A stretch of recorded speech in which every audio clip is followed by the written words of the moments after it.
Welcome to another episode of the 30-Minute Podcast, full topics in half an hour for the intellectually curious. I'm Mariposa. And I am the IZZ.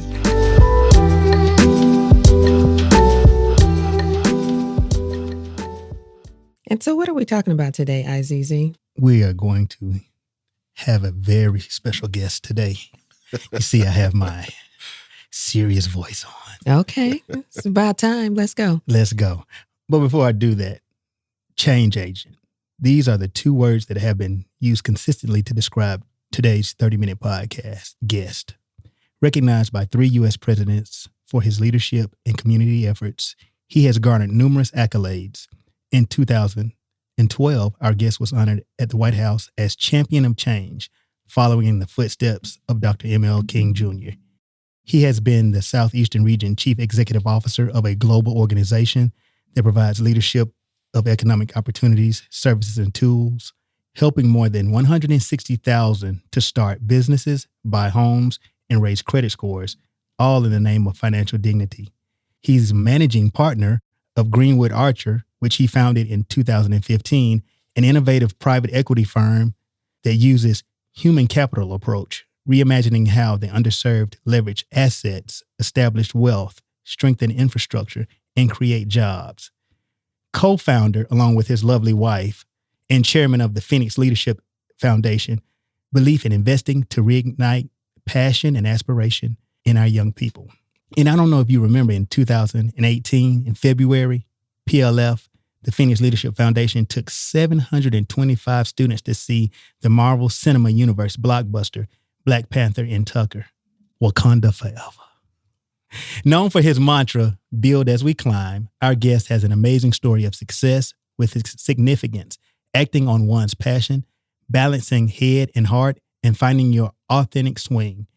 Let the 30s give a warm welcome to Mr. James J. Bailey. Boy, I ain't never seen the serious cheers. Wait, what's the podcast name? 30-minute podcast. But I'm saying your name. I got Mariposa. Yes. It's cheers, but the IZZ. The IZZ. Yeah. I've never seen the serious IZZ. This is something new. Yeah. So, excuse me, sir, Mr. IZZ. Yes, let us begin the podcast, the serious sir. IZZ comes out and sometimes. Mariposa, please. It's so very good to see you here. I didn't get the clearance. There's the cheers. I didn't get the clearance. There's the IZZ. I didn't get the clearance from Ghetto Mafia because I was coming into Indicator. Wicked! Let's go, baby. Decatur one time. 30032. What it do? And the 34. That's outside of my area. So That's I'm not okay. familiar What do you with represent? What do you represent, Mariposa? 30311. Okay. And before we start, I just want to say this. This is a commercial-free 30-minute podcast presented by Phoenix Leadership Foundation. So we're going to get into this. Oh, Let's dope. start. Okay. Awesome. Let's We do cut the it. check. Let's do it. Yeah. So first of all, how are you doing today? I am great. We've had one hell of a day. You know, I think the thing that's driving me every morning is the study that came out. 41% of Black businesses will not survive this pandemic. Not on my watch. We're going to do whatever we can to make sure our companies here at least have the access, the resources they need to endure this pandemic. So I'm charged up. It's go time. And so even in this time of darkness, it's time to bring some light to the situation. So I wake up more motivated than ever these days. That's awesome because that's quite a shocking number. 41%. That's too much. Nobody should be okay with that number of any color or creed. Is that representative of Georgia or the U.S.? Or? Nationally. Oh, wow.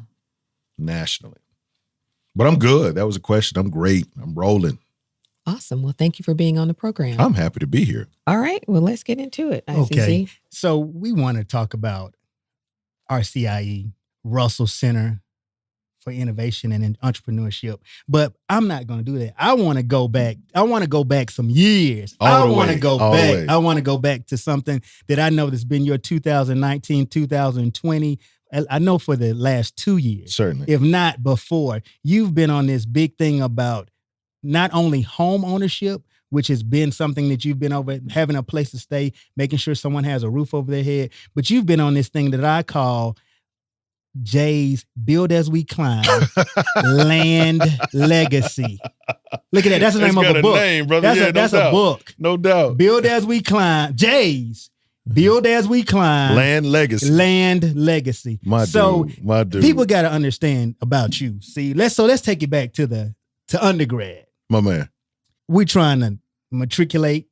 We trying to get money for books, money for food, money to go to Club 300. Shout out to 300. Come on, 300. 300. Big Cole, I see you, brother. We see you, Spank. We got you. We got you, Kane. We hear you, Freddie.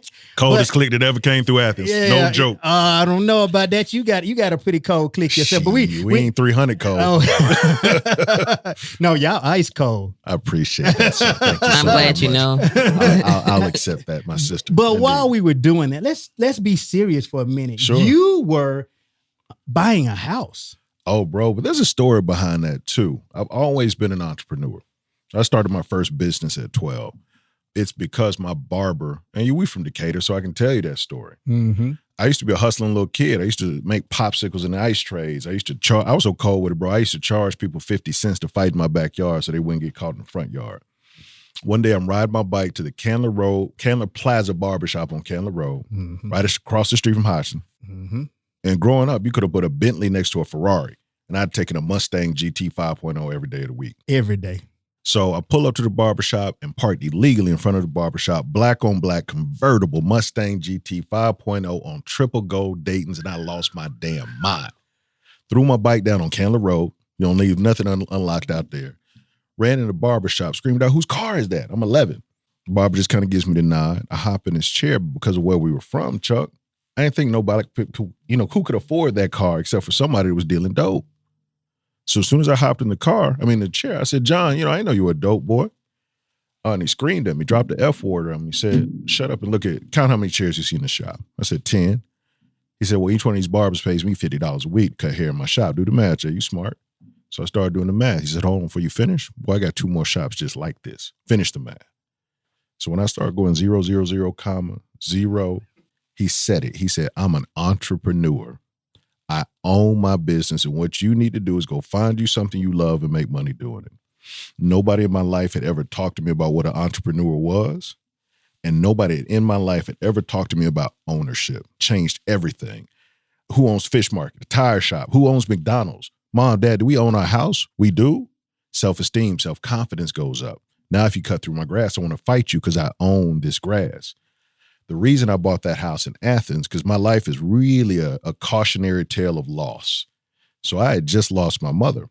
And for the first time in my life, I did not have a house to go home to for Christmas. And Christmas was a big thing in our family.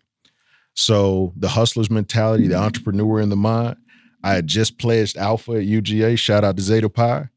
But now I'm thinking, well, hell, I'll just buy a 4-bedroom house, rent out 3 bedrooms to my LBs or to my frat brothers, and that'll cover the rent. I didn't even know what a mortgage was. I walked into Norwest Mortgage on Broad Street, became Wells Fargo, and got laughed out of the building because here I am, a 19-year-old kid asking the secretary how many houses she had for sale. They put their arm around me, but walked me through the process of home ownership. And again, it was that entrepreneurial mind, unmentored, that entrepreneurial mind that led me to buying that first house. And like you said, I had to grow up real quickly while I was trying to be big man on campus, throw parties, maybe graduate, study, and everything else. I had a car note, tuition bill, mortgage, gas bill, and the whole nine. And I was balancing both worlds. Yeah, you had an adult situation. Oh, but we had some real adult situations. That's legendary. We not. You should be glad you weren't around during that time.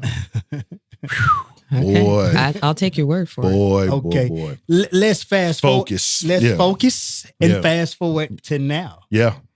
You are always putting out there where other people are showing their new Louis Vuitton. Or their new Christian Louboutins. I don't even know what they are. The purse and the shoes, the red bottom shoes, the LV purse, or they're showing their brand new whips and everything like that. You show a brand new whip, an ATV, that ATV, but it's you should see the new tractor. Yeah. Oh yeah, but and the canoe, yeah, and no the boat, doubt. and no the boat, doubt. and no the boat. No doubt. But you're showing that on your land, bro. It's the cost of perception is killing our community. Yeah. It is a space where, in the Black Mecca, it appears to be good. But 71% of black people in Atlanta are what's called liquid asset poor. If they had a $2,000 emergency, could not satisfy with their own resources. And that means all of us. That ain't just poor people at quote unquote. The new poverty ain't a shack on the west side falling apart. The new poverty looks like a 5-bedroom brick house, 2 nice cars in the garage, but you don't have $2,000 in the bank to satisfy an emergency. This perception of wealth, this perception of power, the looking of and feeling of it. But when we look at our skyline from Bankhead to Buckhead, show me a building that we own or control. I always ask the question, what do you own? What do you control? And how many people have to give you permission to be successful? Right. Like, how many people have to say yes before you can live out your dream? And I think at the end of it, I'm a firm believer that all wealth comes from the earth. Everything that we have, from the clothes to the technology, it all started with the earth. God gave that to us.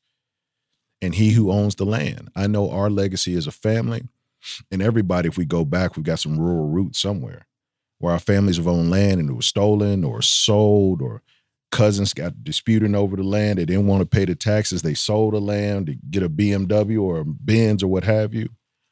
There's a different kind of feeling and kind of peace that I get when I walk on a property and I can look for as long as I can look and it's all ours. When I can hop on that ATV and drive for an hour and I've never left our property, and start to think about how I can generate wealth from this acquisition under my own terms, controlling my own narrative and doing whatever the hell I want to do to secure the future for generations that I'll never meet. One of my personal slogans is plant seeds that will grow trees whose shade you may never sit under. And I see this time right now in my life is the time to really start planting those seeds, because I'm not going to drink this wine that I'm preparing right now. I'm doing this for generations I'll never meet. So RCIE has a lot of big ideas around that, teaching others how to do that. What are some of the main programs that you all are focused on? That's the whole platform. It's called Big Ideas. Okay. Inspire, develop, execute, accelerate, sustain. I stole the college model. I wanted to disrupt the way that we grew and developed entrepreneurs.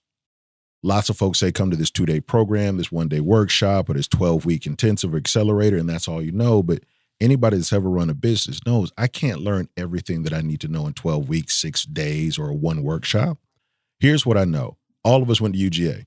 I could do a pop quiz with the 3 of us right now and ask both of y'all to talk for 2 minutes about your experience in Athens. Neither one of you will bring up a single class that you took.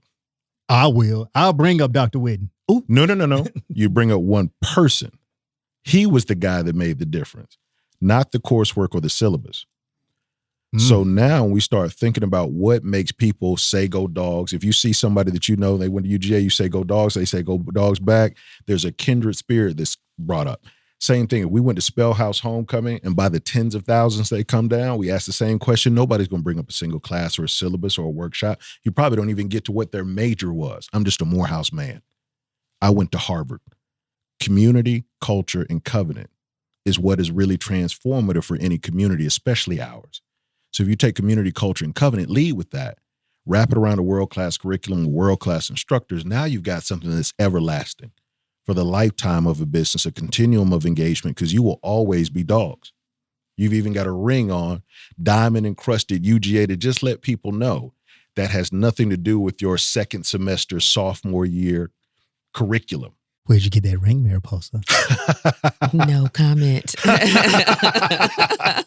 So we're building a platform around belonging, having a safe space for Black entrepreneurs to fail and to fly, to concentrate the best resources in the world under one roof. So we create those pathways for our community to go from wherever they are to where they're trying to be.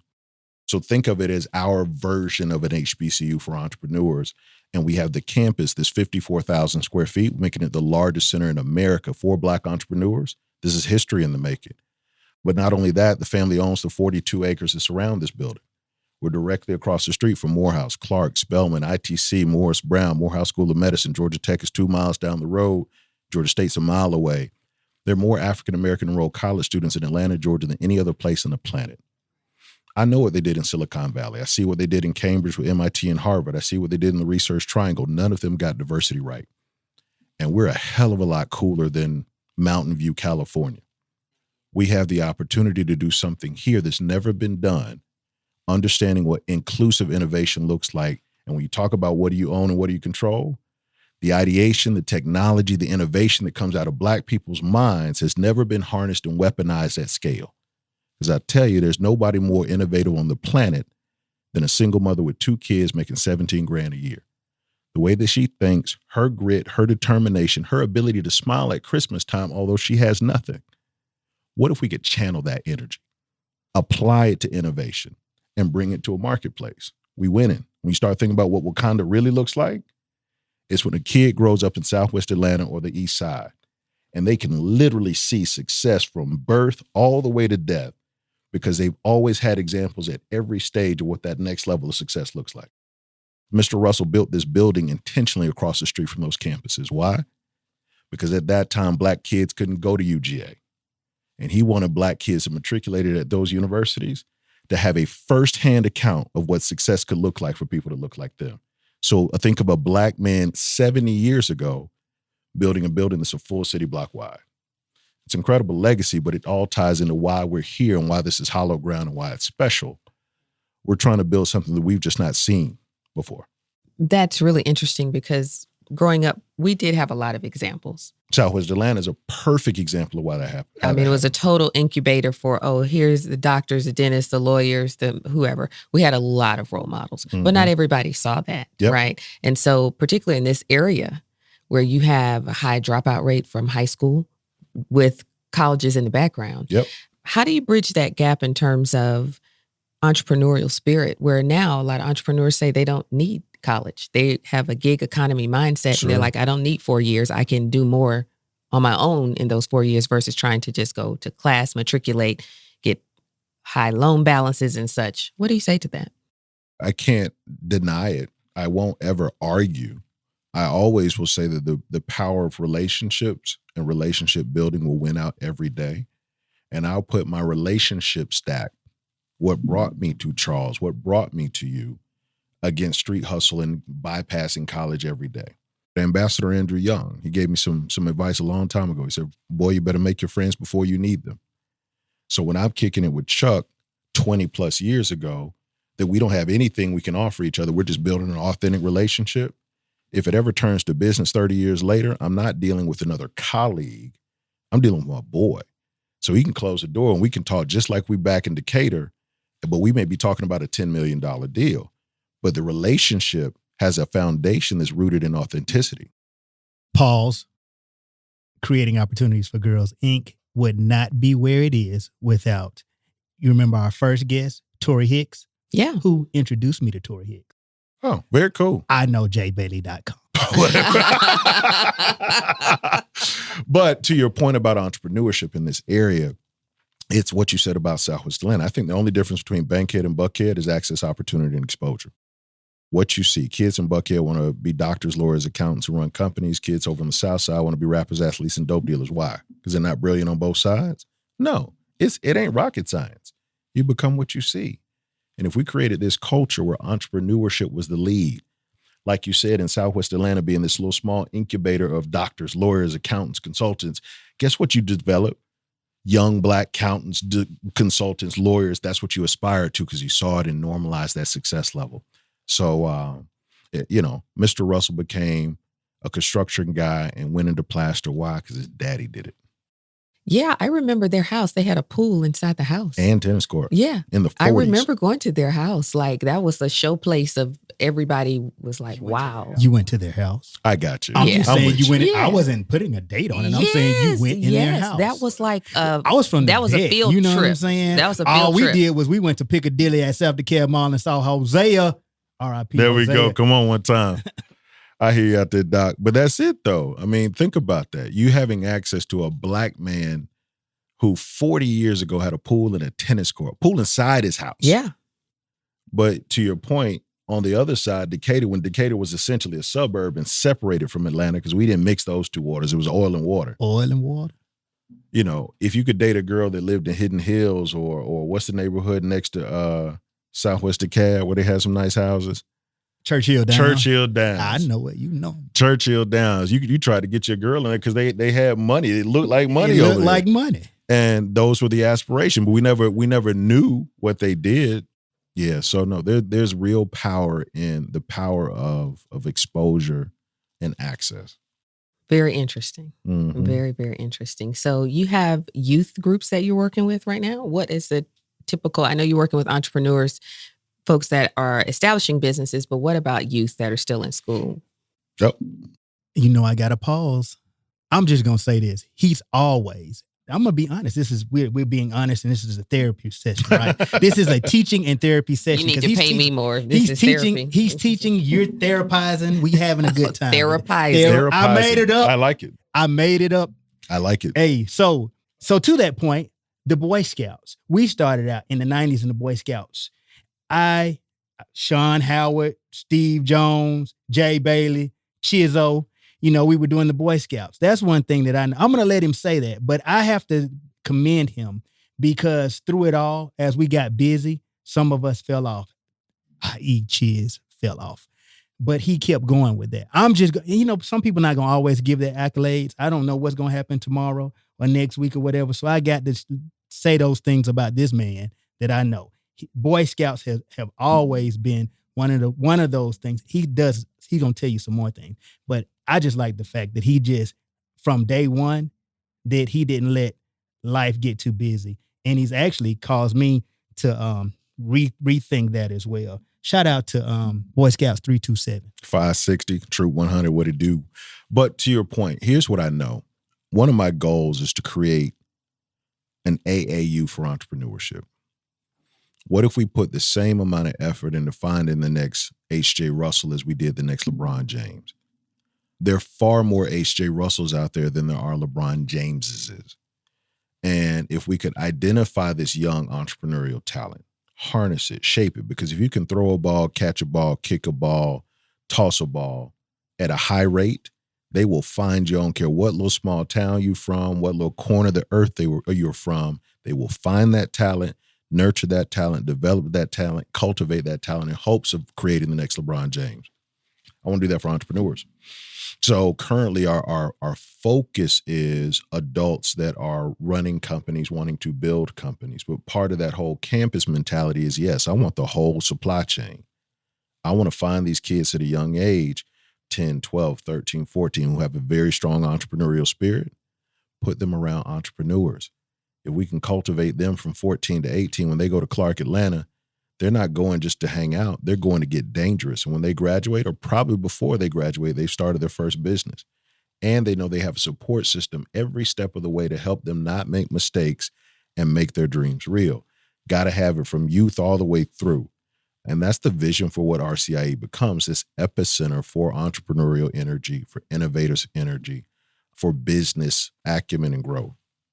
Awesome. And so do the Boy Scouts follow their Cubs? What are the other levels? Like, what age do you age out of Boy Scouts at 18. Okay. So yeah, Eagle Scout. You got to make Eagle Scout by 18 or you're out the game.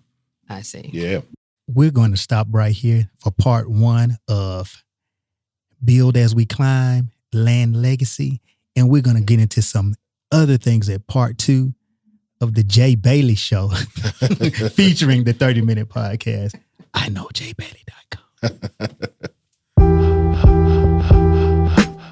Thanks for tuning in. It's our pleasure to have you join us in discussions, full topics in half an hour for the intellectually curious like you. Remember, rate, follow, subscribe. Rate us. 5 stars means you love what you heard. Follow us on IG and YouTube at 30-minute podcast. And then subscribe to the channel using the podcast player of your choice so you're always apprised of every new episode. Until next time.